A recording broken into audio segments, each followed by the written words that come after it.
स्वागत है आपका। मैं हूं आपके साथ पराग गुप्ता। आप देख रहे हैं प्रदेश का सबसे भरोसेमंद news channel India news Uttar Pradesh Uttarakhand. वक्त हो गया है बड़ी बहस का। आज हम चर्चा करेंगे राजधानी लखनऊ में बीजेपी और उसके सहयोगी दलों की लोकसभा चुनाव में लेकर मंथन और शक्ति प्रदर्शन पर। दरअसल सोनेलाल पटेल की जयंती के मौके पर बीजेपी और उसके सहयोगी दलों का एक मंच पर आना लखनऊ के सियासत को गर्म कर चुका है। इस मौके पर यूपी और बिहार के एनडीए सहयोगियों को साधने के लिए गृह मंत्री अमित शाह, मुख्यमंत्री योगी आदित्यनाथ, अपना दल एस की राष्ट्रीय अध्यक्ष अनुप्रिया पटेल समेत निषाद पार्टी और दोनों डिप्टी सीएम ने शिरकत की। प्रदेश की सभी 80 लोकसभा सीटों को जीतने की जुगत में लगी बीजेपी अपने सहयोगी दल के कार्यक्रम को बड़ी गंभीरता से ले रही है। केंद्रीय राज्य मंत्री व अपना दल एस की राष्ट्रीय अध्यक्ष अनुप्रिया पटेल के निमंत्रण पर केंद्रीय गृह मंत्री अमित शाह के कार्यक्रम में मुख्य अतिथि के तौर पर शामिल होकर जो तस्वीर सामने आई उसने सियासत को गरमा दिया। तो वहीं अन्य पिछड़ा वर्ग खासकर कुर्मी बिरादरी में अपनी पैठ रखने वाली पार्टी के साथ मिलकर बीजेपी ने यूपी में लोकसभा की सीटों को अपने पाले में खींचने की मजबूत नींव रखती है। इसकी वजह भी है मिर्जापुर, चंदौली, वाराणसी, प्रयागराज, कौशांबी, प्रतापगढ़, फतेहपुर, बस्ती, गोंडा, बहराइच, भदोही और सोनभद्र जिलों में कुर्मियों का ठीक ठाक वोट है। ऐसे में जयंती के बहाने कुर्मी वोट को अपने पाले में करने को लेकर बीजेपी के शक्ति प्रदर्शन के कई मायने निकाली जा रहे हैं। लोकसभा चुनाव 2024 से पहले अनुप्रिया पटेल जहां अपना सियासी दमखम दिखाना चाहती हैं, तो वहीं बीजेपी सोनेलाल पटेल की जयंती के मौके पर छोटे छोटे दलों को सम्मान देकर 2024 का एजेंडा भी तय करने की कोशिश में जुटी हुई है। आज हम बीजेपी के शक्ति प्रदर्शन पर विस्तार से चर्चा करेंगे। हमारे साथ एक खास पैनल भी होगा। उससे पहले हम आपको सुनवाते हैं गृह मंत्री अमित शाह, सीएम योगी समेत सहयोगी दलों के नेताओं ने एक मंच से क्या कुछ कहा। तुम्हें देश का गौरव भी पूरी दुनिया में बड़ा है। भाई और बहनों, मैं बड़ी लंबी बात करना नहीं चाहता। भारतीय जनता पार्टी का यूपी में गठबंधन है, निषाद राज पार्टी से है। भारतीय जनता पार्टी और बहन अनुप्रिया जी की पार्टी अपना दल से हमारा गठबंधन है। 2 चुनाव विधानसभा के और 2 चुनाव लोकसभा के हम जीते हैं। 24 में चुनाव आने वाला है। अपना दल के सभी कार्यकर्ताओं को मैं पूछना चाहता हूं, 24 में मोदी जी को प्रधानमंत्री बनाना है? जरा जोर से बोलिए, बनाना है क्या? फिर से एनडीए सरकार बनानी है? 300 पार वाली सरकार बनानी है? तो बहन अनुप्रिया के नेतृत्व में आप सब एकत्रित होइए, मोदी जी के अभियान के साथी बनिए और गरीब कल्याण के यज्ञ में आपका भी योगदान दीजिए। से 25 वर्ष 30 वर्ष पहले जिन मुद्दों को लेकर के डॉक्टर सोनेलाल पटेल जी ने संघर्ष किया था, जिसके लिए उन्होंने जीवन जिया था, उसका आज साकार रूप पिछले 9 वर्षों के अंदर आदरणीय प्रधानमंत्री श्री नरेंद्र मोदी जी के नेतृत्व में हम सबको देखने को मिल रहा है। सामाजिक न्याय का इससे अच्छा उदाहरण और क्या हो सकता है, जो नारा 2014 में प्रधानमंत्री मोदी जी ने देश को दिया था, सबका साथ, सबका विकास, सबका विश्वास और सबका प्रयास। यही वास्तविक सामाजिक न्याय है। एक और महत्वपूर्ण काम है जो पिछड़ों के हक में किए जाने की आवश्यकता है। पिछड़ा वर्ग मंत्रालय बनाया जाए, इसकी मांग एक लंबे समय से हो रही है और हमें पूरा विश्वास है कि पिछड़ों के हक में यह फैसला भी माननीय मोदी जी के नेतृत्व में ही सपने से हकीकत में तब्दील होगा। आज यहाँ पर उपस्थित मैं आप सभी से कहना चाहती हूँ और हमारे एनडीए के साथी दलों के नेताओं से भी कहना चाहती हूँ कि 1 साल के अंदर हम सबको निरंतर 2024 के लिए 24 घंटा मेहनत करनी है और एक बार फिर देश के अंदर एनडीए की सरकार बने का हमें आज यहां से संकल्प लेकर जाना है। इसलिए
और चलिए, इस वक्त हमारे साथ कुछ खास मेहमान जुड़ गए हैं, सीधा आपका परिचय करा दें।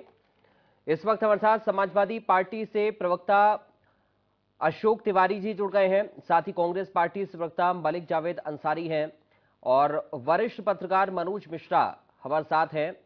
आपका बहुत स्वागत है सभी का हमारे साथ इस चर्चा का हिस्सा बनने के लिए, जुड़ने के लिए। सबसे पहले मनोज मिश्रा जी, शुरुआत में आपके साथ ही कर रहा हूं सर, ये जो रैली हुई है, क्या इसको शक्ति प्रदर्शन के तौर पर देखा जाए?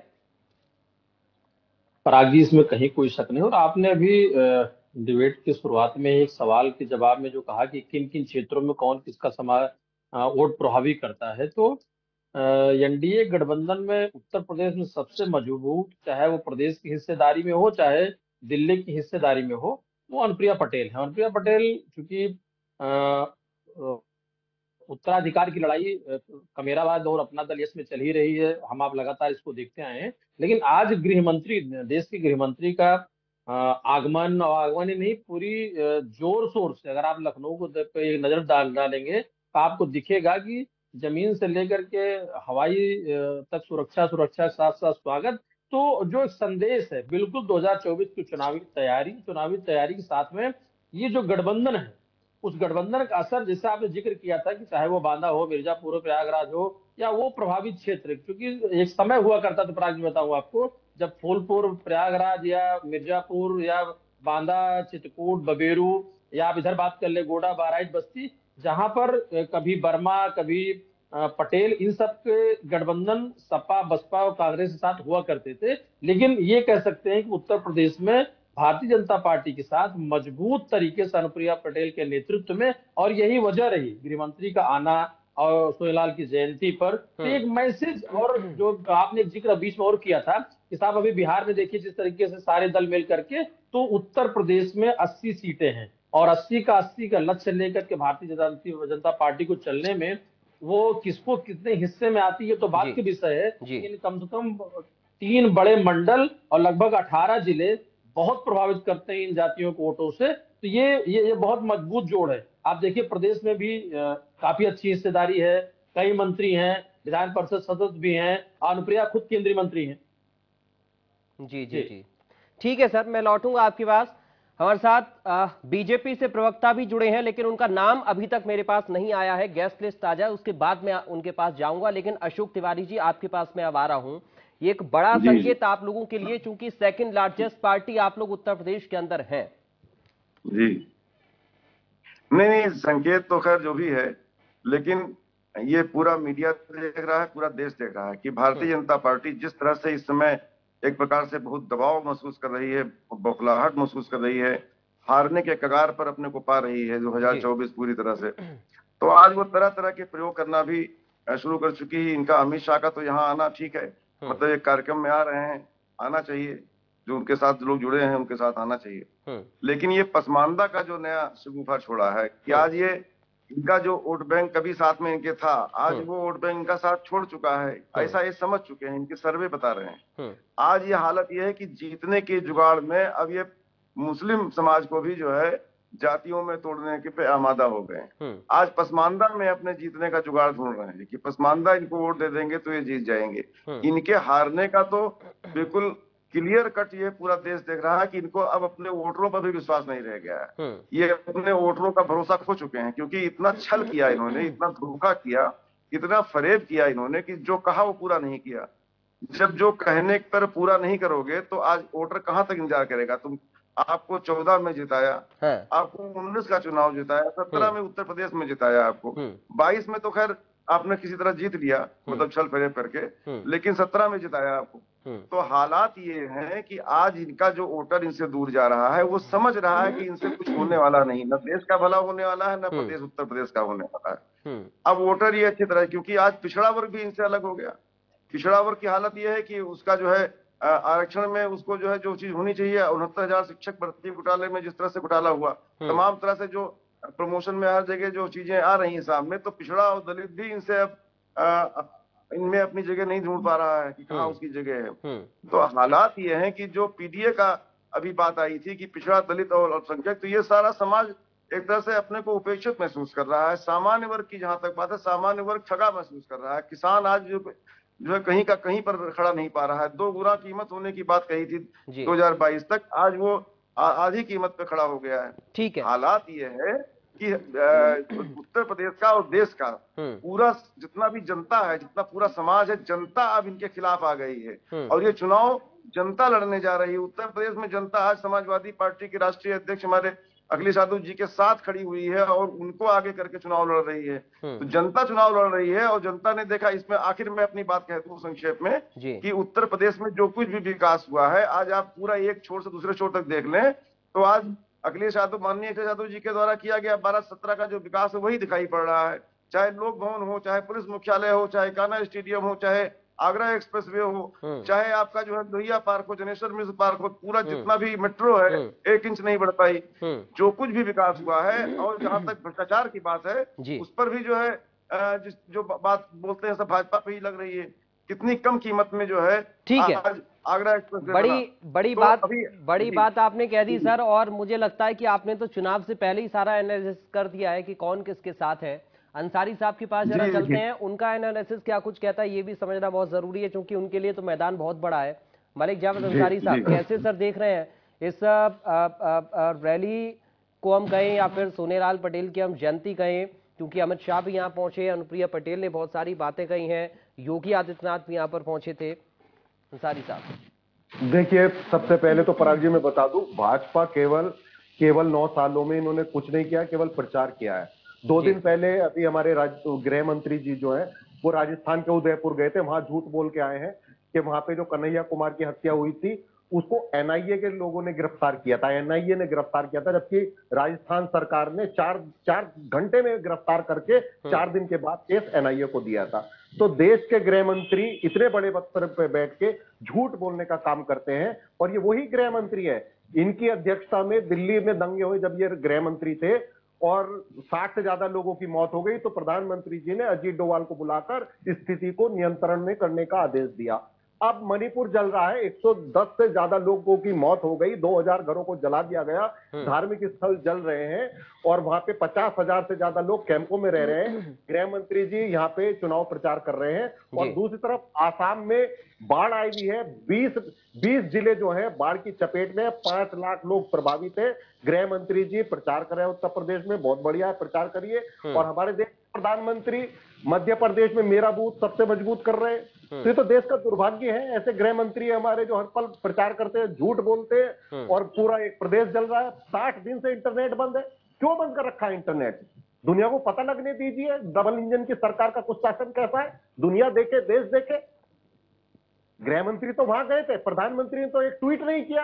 हमारे प्रधानमंत्री जी तो अगर खिलाड़ी की उंगली टूट जाती है तो वो ट्वीट कर देते हैं। 60 दिन से इंटरनेट बंद है, 100 लोगों की हत्या हो जाती है, प्रधानमंत्री का मणिपुर पे मैं नहीं निकला है। तो ये ऐसे लोग हैं, रात दिन बस प्रचार झूठ, इनके आगे इनका कुछ है ही नहीं।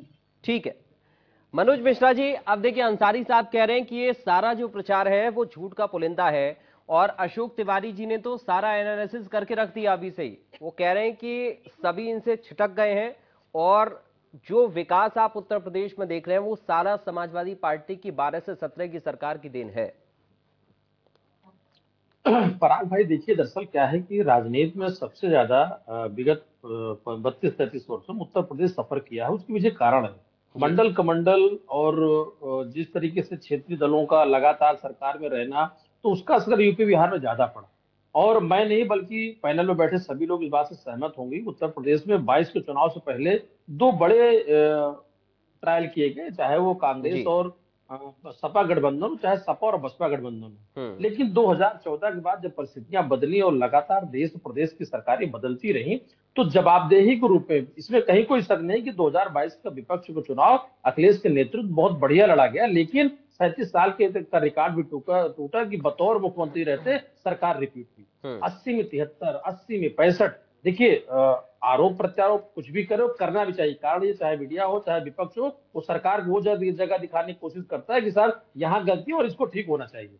लेकिन उसके बावजूद रैली करें, कोविड आया, जो भी एक सवाल बीच में आया था पसमानदा समाज, मैं बताना चाहूंगा प्रयाग जी, अगर पश्चिमी उत्तर प्रदेश की बात कर लें, उत्तर प्रदेश में दो भी बाई इलेक्शन हुए, चाहे वो लखीमपुर की बात कर लें, रामपुर की बात कर रहे हैं या हम आजमगढ़ की बात करें, पसमानदा समाज भारतीय जनता पार्टी के करीब आया नहीं आया, वोट दिया नहीं दिया, या लगातार प्रधानमंत्री उससे बयान दे रहे हैं। जब कोविड आया था, कोविड में लगभग 80 करोड़ जनता देश की, जिसको राशन पानी और जल और बाकी चीजें पहुंचाई जा रही है, तो राजनीतिक पार्टी की सरकार बनाने के लिए वो एक टारगेट लेके चलती है। रही बात ओबीसी पे चर्चा भी हो रही थी, आपके मतलब पैनल इस पर सपा प्रवक्ता बोल रहे थे। अरे भाई, ओबीसी की बात तो मुझे लगता है कि अब तक के देश में जितने प्रधानमंत्री हुए हैं, पहली बार हम लोगों ने देखा था कि दिल्ली में कैबिनेट का विस्तार हुआ, तो राज्य में और हर जगहों पर ये बताने की कोशिश की गई, सदन में बताने की कोशिश की गई कि साहब हमने किस वर्ग से कितने मंत्री बनाए और ओबीसी और पिछड़े वर्ग को हमने कितनी हिस्सेदारी दी। जब उन्हीं की संख्या बल पे, उन्हीं के सहयोग से, उन्हीं के गठबंधन से सरकारें आनी है और जानी है, तो इस बात में भारतीय जनता पार्टी का नेतृत्व, चाहे वो योगी मोदी की बात कर लें, अमित शाह की बात कर लें या संगठन की बात कर लें, वो नब्ज को पकड़ के रखता है और प्रबंध तंत्र उनका बाकी अन्य पार्टियों से बहुत मजबूत है, इसमें हम इनकार नहीं कर सकते। ठीक है, हमारे साथ सारी बातें कुछ कह पर आ गया, कंप्लीट कर लीजिए आप। नहीं कंप्लीट हो गया, ठीक बताएं। ठीक है, मैं कौशल मिश्रा जी भी जुड़ गए हैं, डॉक्टर कौशल मिश्रा के पास हम चल रहे हैं। कौशल मिश्रा जी, स्वागत है आपका। रैली कहें, शक्ति प्रदर्शन कहें, क्या इसको हम कहें, क्योंकि आपके जो विरोधी हैं वो ये कह रहे हैं कि विकास उत्तर प्रदेश में जो दिखता है, अशोक तिवारी जी कह रहे हैं वो अखिलेश यादव की सरकार के दौरान का दिखता है, और मलिक जावेद अंसारी साहब कह रहे हैं कि जहां पर जिन हिस्सों में हिंसा हो रही है, आगजनी हो रही है, उन पर आप लोगों का ध्यान नहीं है, आप लोग सिर्फ झूठ का प्रचार करने पर लगे हुए हैं। कौशल जी। हम अभी प्रदेश की जनता और देश की जनता ने कांग्रेस और हमारे जो सपा के मित्र हैं उनकी बातें पिछले 3 इलेक्शन से सुन रही है।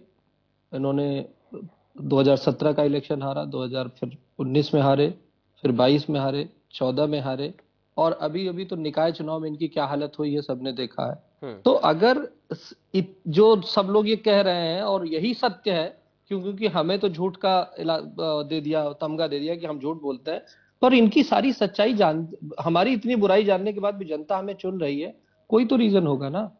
वो रीजन क्या है मैं बताता हूँ। वो रीजन ये है कि समाजवादी पार्टी की जब सरकार चलती थी, तो जिस तरीके से गुंडा टैक्स दिया जाता था, जिस तरीके से अपराधियों का राजनीतिकरण होता था, जिस तरीके से अपराधियों को संरक्षित किया जाता था, जिस तरीके से जाति और धर्म की राजनीति करके ये लोग उत्तर प्रदेश को एक गुंडा प्रदेश बना दिए थे और जो हालत कर दिए थे, तो प्रदेश की जनता उस गुंडई को, उस बदमाशी को, उस हफ्ता वसूली को भूली नहीं है। इन्होंने इतने कुकर्म कर रखे हैं कि अगर कोई एवरेज काम भी करेगा तो भी वो जीतता जाएगा। अगर इनकी सारी बात मान लें, उसके बाद भी जनता हमारे साथ है। क्यों?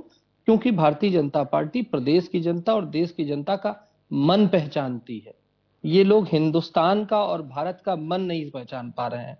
ये लोग तुष्टीकरण और की राजनीति करते हैं, जात की राजनीति करते हैं। समाजवादी पार्टी वही पार्टी है ना जिसने 84 कोसी परिक्रमा बैन करा दी थी, जिन्होंने राम भक्तों पे गोली चलाई थी, जिन्होंने लखनऊ में होने वाली शिवरात्रि की जो पूजा थानों में होती थी वो भी बंद करा दी। ये वही लोग तो हैं, ये वही लोग हैं ना जिन्होंने मिलकर के कभी एक नारा दिया थे, मिले मुलायम काशी राम, हवा में उड़ गए जय श्री राम, जो मंडल कमंडल की बात अभी मेरे मित्र कह रहे थे, वो यही लोग तो हैं। उसके बाद भी प्रदेश की जनता ने इनको उचित जवाब दिया। क्योंकि आज जो सरकार चल रही है वो सबका साथ, सबका विकास, सबका प्रयास और सबके विश्वास से चल रही है।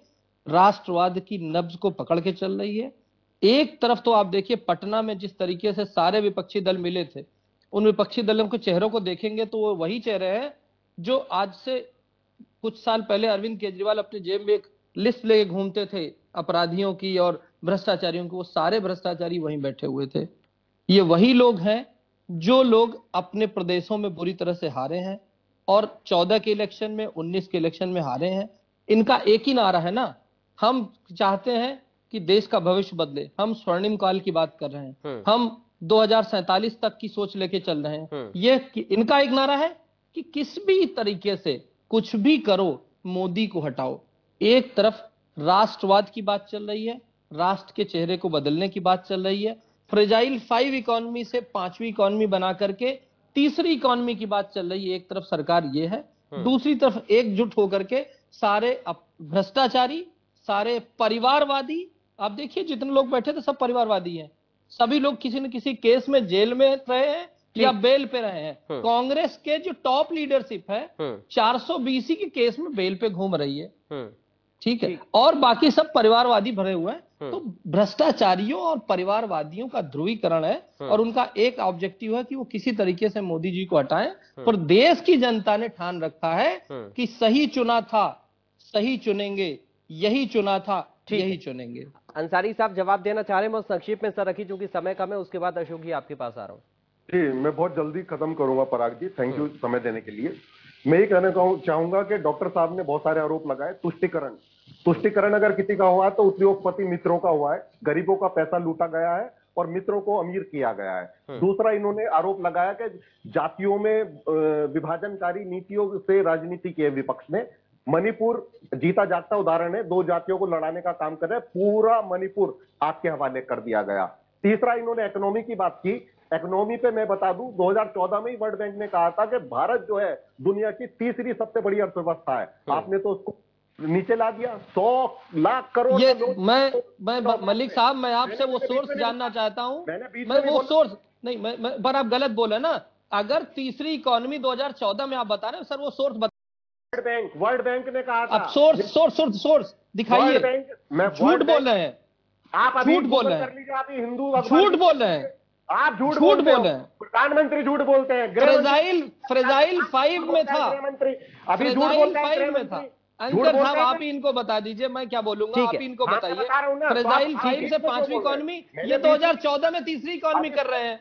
ठीक है, छोड़िए, ये कांग्रेस के लोग हमेशा झूठ बोलते हैं। सुन लो ना, झूठ बर्दाश्त नहीं हो रहा ना। चलिए मैं चूंकि समय खत्म हो रहा है, अशोक जी के पास अब चल रहा हूँ प्लीज। ठीक है, चलिए। सबसे ज्यादा लोन लेने वाली 9 साल में आपने 100 लाख करोड़ का लोन ले लिया। ठीक है, चलिए अशोक तिवारी जी बहुत संक्षेप में उत्तर। बहुत सारी बातें आप लोगों की सरकार को लेकर भी मिश्रा जी ने भी कही हैं। अशोक जी बहुत संक्षेप में। जी, बहुत संक्षेप में रख रहा हूं अपनी बात में। देखिए, भारतीय जनता पार्टी की सरकार अब हर मोर्चे पर विफल हो चुकी है। नंबर 1 ये। नंबर 2, भ्रष्टाचार की जो बात करते हैं भारतीय जनता पार्टी के लोग, भ्रष्टाचार में कहीं से अछूते नहीं हैं। इनका मोरबी का पुल देख लीजिए कि वो किस तरह से गिरा और उसको कॉन्ट्रैक्ट किस तरह से दिया गया। घड़ी बनाने वाले को दे दिया गया जो कि मोदी जी के मित्र थे। हालात यह है कि एक्सप्रेसवे को ले लीजिए, आगरा एक्सप्रेसवे की मजबूती छिपी नहीं है, देश और विदेश तक चर्चा है, पूरे देश में नंबर 1 है। और आज गोरखपुर लिंक एक्सप्रेस जो 90 किलोमीटर बनाया, 6000 करोड़ उसमें खर्च कर दिए गए, जबकि 1.5 गुना लागत उसमें आई है। जितनी लागत इसमें आप आकलन करेंगे, लगभग 1.5 गुना से अधिक की लागत आ गई। कैसे आ गई, इसका कोई हिसाब किताब नहीं है। आज जो भी प्रदेश के अंदर भ्रष्टाचार जिन विभागों में हुए हैं, उन विभागों में मंत्री को कुछ नहीं किया गया, खाली वहां के अधिकारियों पर जो है जांच चल रही है और उनके ऊपर कार्रवाई की गई। ठीक है, हालात ये हैं कि पूरा उत्तर प्रदेश और पूरा देश महंगाई और बेरोजगारी, ये तो कहते कहते जबान थक गई लोगों की। आज गैस खरीद पाना मुश्किल हो रहा है, सब्जी खरीद पाना मुश्किल हो रहा है, आटे और दाल का भाव कितना बढ़ गया है। तो आम जनता इनसे कट गई है। उसका उपाय कर रहे हैं पसमानदा को बता रहे हैं। पसमानदा को पता ही नहीं है। पसमानदा को आप बहुत पीछे हैं, आप उपेक्षित हैं। अब उसमें चूंकि जहां कर रहे थे हिंदुओं में, उसमें तो कुछ अब कहने लायक बचा नहीं, मुंह दिखाने लायक नहीं, चेहरा दिखाने लायक नहीं है। जिस तरह से उज्जैन में महाकाल की मूर्तियां उड़ी हैं, वहां पर भी जो ठेका दिया गया, वहां पर भी क्यों दिया गया ये समझ से परे है, क्योंकि जो है जो कम में कोटेशन था वो उसका ज्यादा में दिया गया, वो भी उड़ गई ताश के पत्ते की तरह से। आज अयोध्या में जिस तरह से 2 करोड़ की जमीन खरीद करके उसको 18 करोड़ में बेची गई, वो जहाँ कहाँ गई अभी कुछ पता नहीं चल रहा है। तो हालात है कि इनके यहाँ भ्रष्टाचार भी चरम पर है। जो भी इनका पार्टी ज्वाइन कर लेता है वो वॉशिंग मशीन में धुल जाता है। अभी अजीत पवार ने जो है उप मुख्यमंत्री बनाए गए। चलिए अब चर्चा लंबी हो जाएगी क्योंकि समय मेरे पास इतना ही है। समय अशोक जी अब खत्म हो रहा है क्योंकि चर्चा और लंबी हो सकती है। लेकिन बहुत शुक्रिया आप सभी का, आप चारों का हमारे साथ जुड़ने के लिए, आज की चर्चा का हिस्सा बनने के लिए। तो बहुत सारे आरोप हैं, प्रत्यारोप हैं और इसके साथ ही चुनाव की तैयारियां भी हैं। देखना होगा आगे के रिएक्शंस क्या होते हैं और साथ ही तैयारियां ग्राउंड पर किस पार्टी की किस तरह नजर आती हैं। फिलहाल दीजिए इजाजत, नमस्कार।